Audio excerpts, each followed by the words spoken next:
देखिए, state common batch में आप सभी को जो मैं पेडागोजी पढ़ा रहा हूँ, उस क्रम में आज यह तीसरी कक्षा है और इस कक्षा में मैं आप सबों के साथ जो है स्वतंत्रता बाद भारत में शिक्षा के विकास के लिए जो जो आपको आयोग बने, साथ ही साथ शिक्षा नीति बनी, राष्ट्रीय शिक्षा की पाठ्यचर्या की रूपरेखा बनी और आपको अधिनियम बने, उनके बारे में क्या करूँगा, जानकारी दूंगा।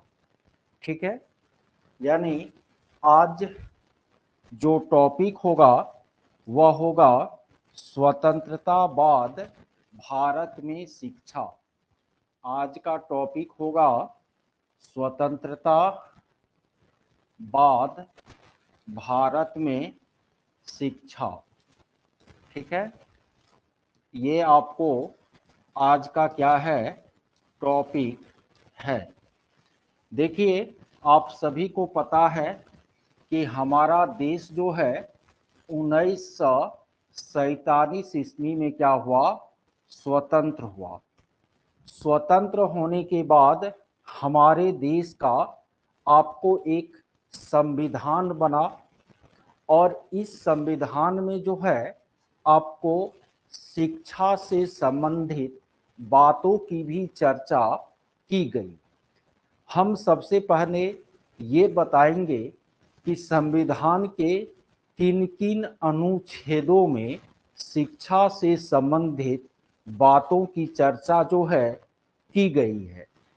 तो देखिए, संविधान का जो अनुच्छेद 45 है, संविधान का जो अनुच्छेद 45 है, नीति निर्देशक तत्व के अंतर्गत वह कहता है कि आपको सरकार का यह कर्तव्य है कि वह जो देश का बच्चा है उनके लिए अनिवार्य और निःशुल्क शिक्षा की क्या करे, व्यवस्था करे ना। यानी अनुच्छेद, ठीक है, 45 आपको कहता है कि राज्य का यह कर्तव्य है कि वह बच्चों के लिए निःशुल्क और अनिवार्य शिक्षा की जो है क्या करे, व्यवस्था करे। एक सेकेंड,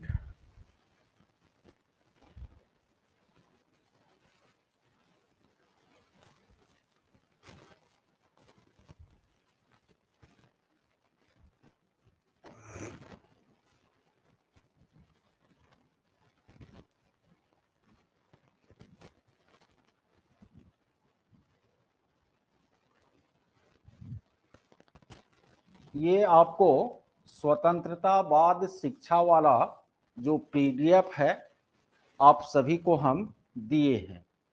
भारतीय संविधान में शिक्षा को लेकर जो जो बातें कही गई है, जिन जिन अनुच्छेदों में, उनका मैंने यहाँ पर सबसे पहले क्या क्या है, उल्लेख किया है। संविधान का जो अनुच्छेद 45 है वह कहता है कि राज्य का यह कर्तव्य होगा कि वह 10 वर्षों के भीतर, कितने वर्षों के भीतर, 10 वर्षों के भीतर मुफ्त और अनिवार्य शिक्षा की क्या करे, व्यवस्था करे।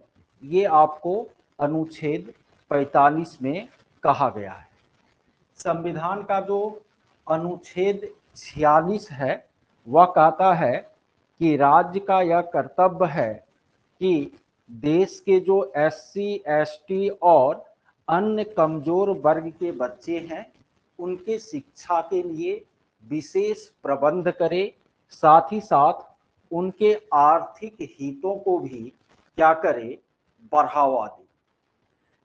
संविधान के आपको 86वें संशोधन, 86वां संशोधन के द्वारा 2002 ईस्वी में अनुच्छेद 21 का क जोड़ा गया और इसमें कहा गया कि आपको देश के सभी बच्चे जो 6 से 14 आयु वर्ग के हैं उनको निःशुल्क और अनिवार्य शिक्षा प्राप्त करने का मौलिक अधिकार होगा। इनके बाद संविधान के अनुच्छेद 51 के का क, जो कि आपको कब जोड़ा गया था, तो संविधान का जो 86वां संशोधन है 2002 उसी के द्वारा जोड़ा गया था 11वें मौलिक कर्तव्य के रूप में। और इसमें कहा गया आपको कि 6 से 14 आयु वर्ग के जो बच्चे हैं उनके अभिभावकों का यह कर्तव्य है कि वह अपने बच्चे को कहाँ पर भेजे, विद्यालय भेजे। इनके बाद संविधान के अनुच्छेद 15 के 1 का जो 3 है उसमें कहा गया है कि महिलाओं को समान शैक्षिक अवसर जो है उपलब्ध कराया जाए। अनुच्छेद 350 का जो क है उसमें कहा गया है कि प्राथमिक स्तर पर शिक्षा जो है मातृभाषा में दी जाए। अनुच्छेद 25 से 28 में आपको धार्मिक शिक्षा की बात की गई है कि सभी धर्म के लोगों को अपने धर्म से संबंधित शिक्षा प्राप्त करने का अधिकार है। अनुच्छेद 29 और 30 में समाज के जो अल्पसंख्यक वर्ग के लोग हैं उनके लिए शिक्षा की बात की गई है। समाज के अल्पसंख्यक वर्गों को अपने पसंद का शैक्षिक संस्थान स्थापित करने और उनका प्रबंधन करने का अधिकार दिया गया है। तो इन अनुच्छेदों को आपको याद रखना है। यह आपको एग्जाम में ऑब्जेक्टिव क्वेश्चन के रूप में पूछा जा सकता है न। यानी संविधान के जो अनुच्छेद शिक्षा से संबंधित है उनको आपको क्या रखना है, याद रखना है। एक गो हो गया अनुच्छेद 45। आप सभी को पता है कि हमारे संविधान के भाग 4 में नीति निर्देशक तत्व है अनुच्छेद 36 से 51 तक, और उसमें जो अनुच्छेद 45 है उसमें कहा गया था कि राज्य का यह कर्तव्य है कि संविधान लागू होने के 10 वर्षों के भीतर वह निःशुल्क और अनिवार्य शिक्षा की व्यवस्था करें। ये किसमें कहा गया, अनुच्छेद 45 में। इसके अलावे अनुच्छेद 46 जो है, अनुच्छेद 46 इसमें कहा गया है कि सरकार का यह कर्तव्य है कि समाज के जो SC ST वर्ग के बच्चे हैं उनके शिक्षा के लिए विशेष प्रबंध किया जाए, साथ ही साथ उनके आर्थिक हितों का भी रक्षा किया जाए। संविधान का जो अनुच्छेद 15 के 1 का तीसरा खंड है वह कहता है कि महिलाओं को समान शैक्षिक अवसर जो है उपलब्ध कराया जाए। संविधान का जो अनुच्छेद 29 और 30 है, 29 और 30 है न, यह आपको अल्पसंख्यक वर्गों के लिए शिक्षा की बात करता है। संविधान का जो अनुच्छेद 350 का क है उसमें कहा गया है कि देश में प्रारंभिक शिक्षा का जो माध्यम है वह मातृभाषा होना चाहिए। इनके बाद आप सभी को याद रखना है कि हमारे संविधान में समय समय पर संशोधन भी होते रहते हैं।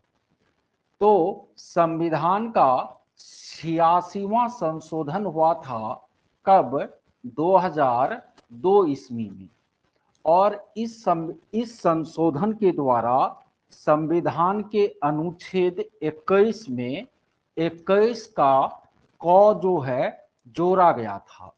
और इस 21 के क में यह कहा गया कि 6 से 14 वर्ष के जो बच्चे हैं उनको अनिवार्य और निःशुल्क शिक्षा प्राप्त करने का मौलिक अधिकार होगा।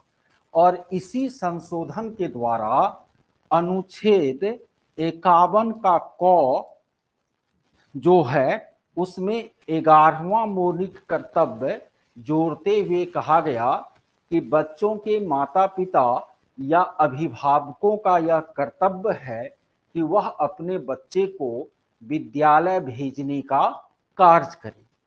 तो ये हो गया आपको शिक्षा का संवैधानिक संदर्भ, यानी भारतीय संविधान में शिक्षा को लेकर जो जो बातें कही गई है, संविधान का जो जो अनुच्छेद शिक्षा से संबंधित है उनके बारे में समझ रहे हैं आप लोग।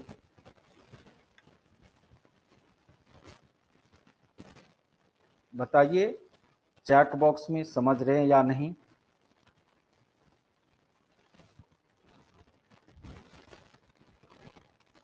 बहुत सुस्त हैं आप लोग, अभी तक एक्टिव नहीं हुए ना।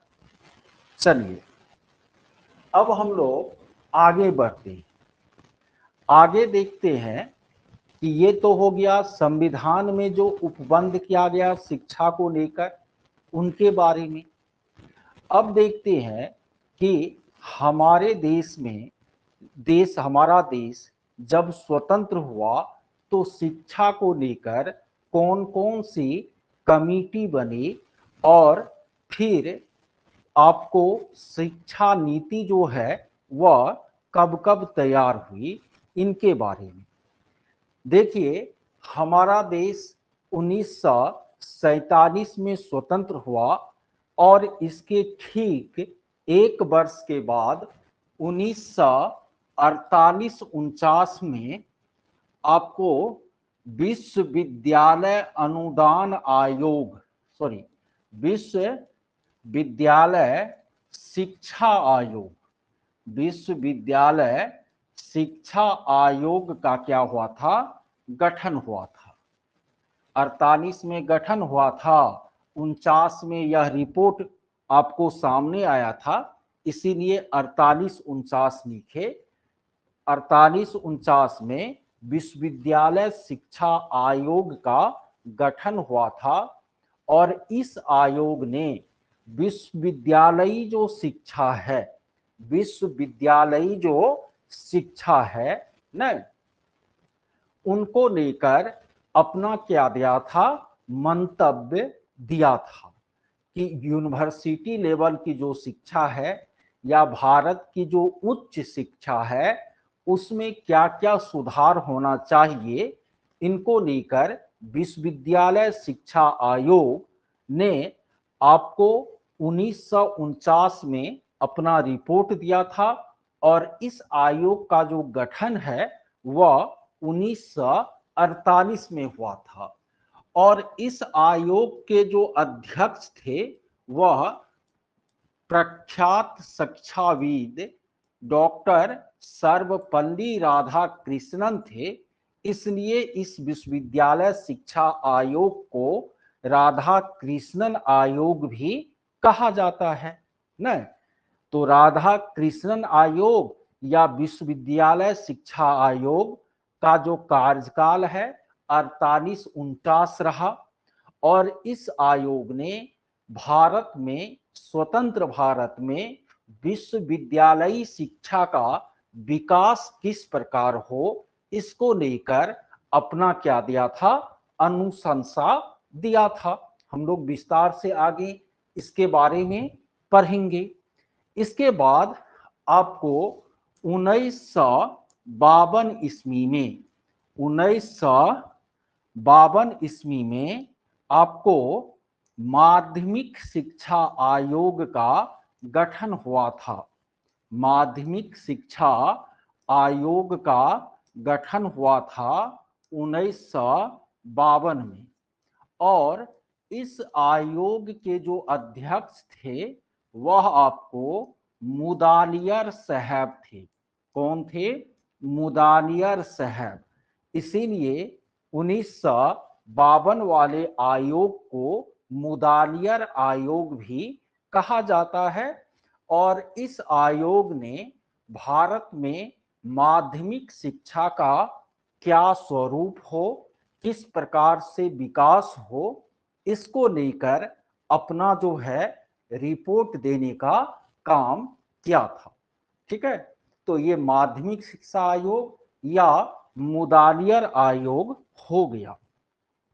ठीक है, इसके बाद देखिए 1964 में आपको भारतीय शिक्षा आयोग का गठन हुआ था न।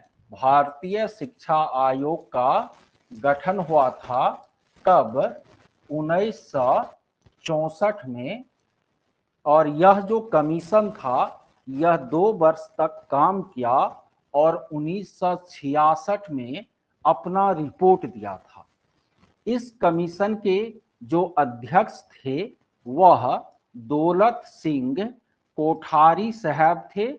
इसीलिए इस आयोग को कोठारी शिक्षा आयोग भी कहा जाता है या कोठारी आयोग भी कहा जाता है।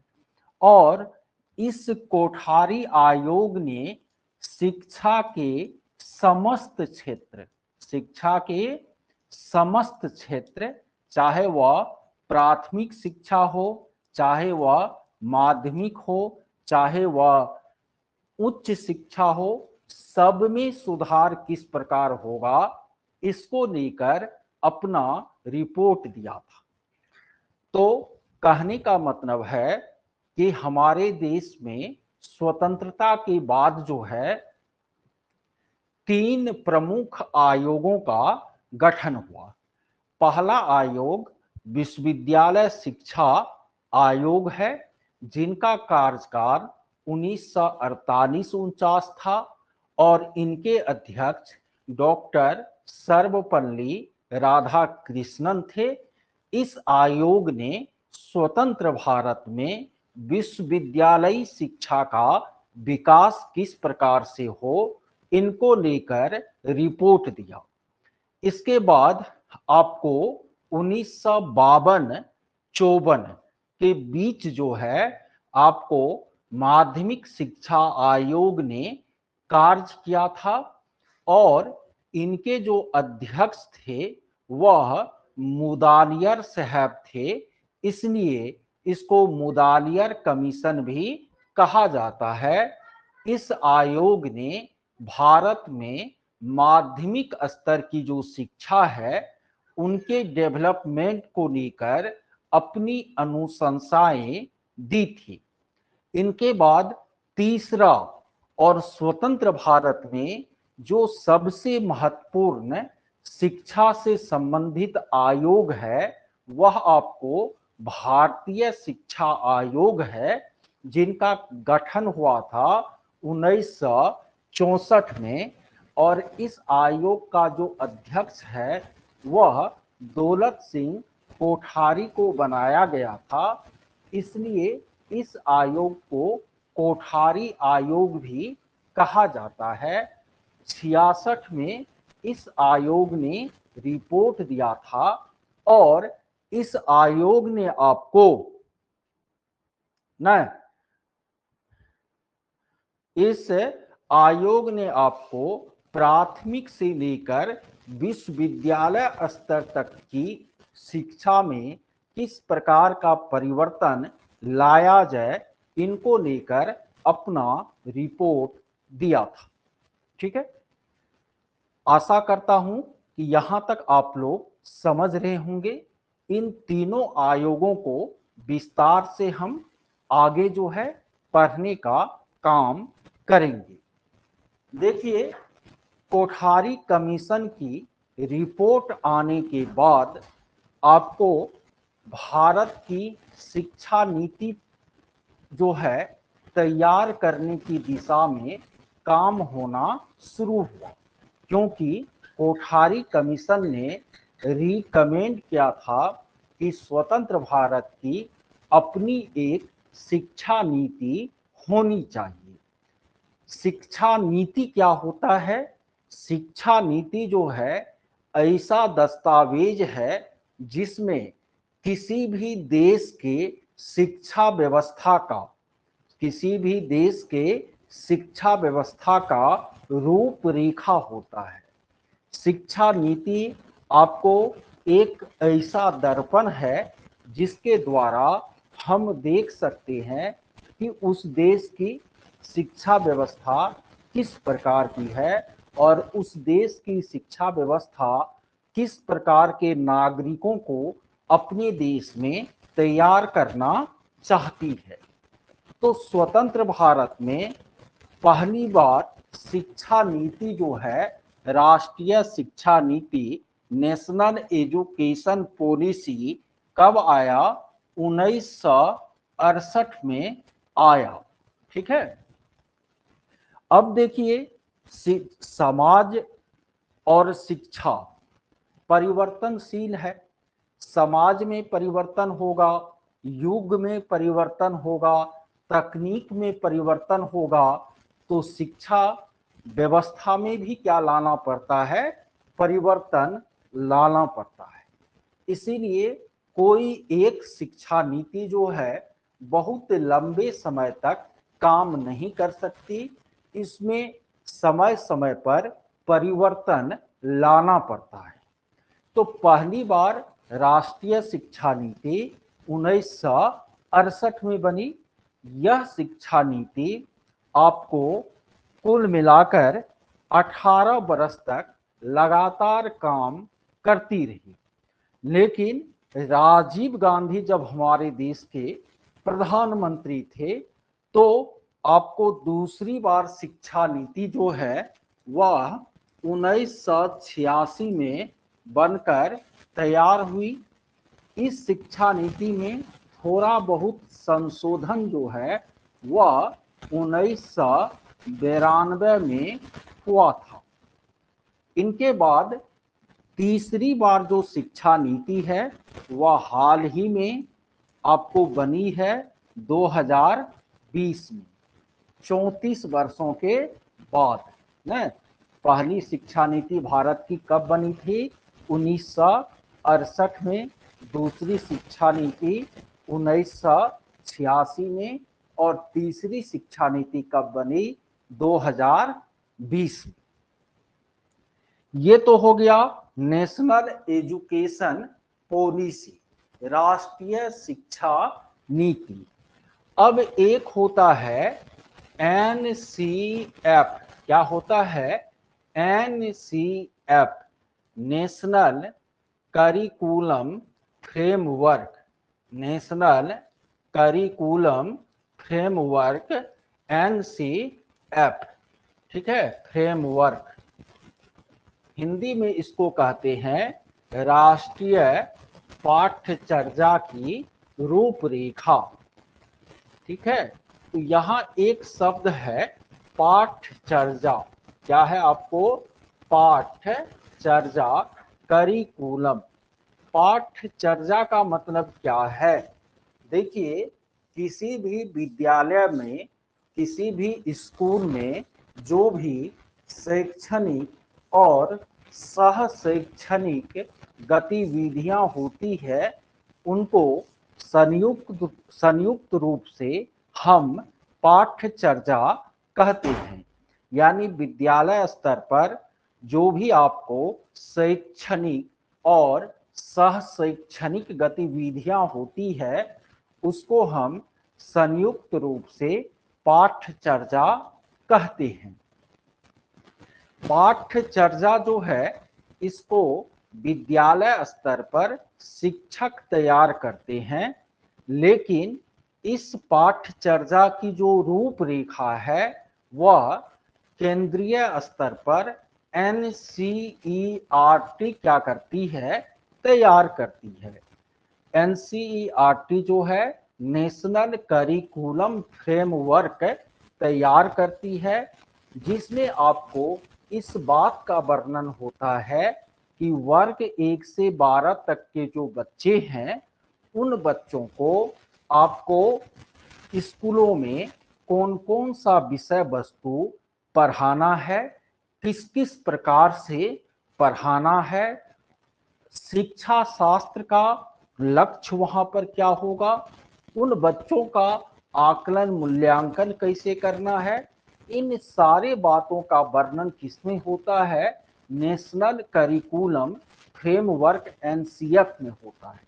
और जानते हैं NEP सबसे बड़ा दस्तावेज है, उसी का एक हिस्सा है आपको NCF, क्योंकि NEP जो है वह समस्त प्रकार की शिक्षा की बात करती है, चाहे वो विद्यालय स्तर की शिक्षा हो या कॉलेज स्तर की शिक्षा हो या व्यावसायिक शिक्षा हो या तकनीकी शिक्षा हो।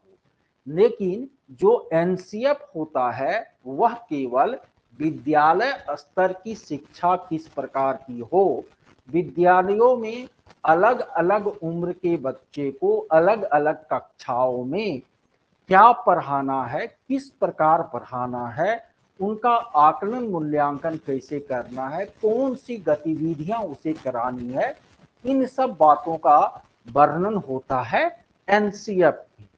तो NCF जो है भारत में पहली बार NEP 1968 में बना था, तो पहली बार जो NCF है भारत में वह आपको 1975 में बना था। इसके बाद यह NCF चलता रहा। दूसरी बार आपको राष्ट्रीय शिक्षा नीति 1986 में बनी, तो इनके बाद दूसरी बार जो NCF है वह 1988 में बनी।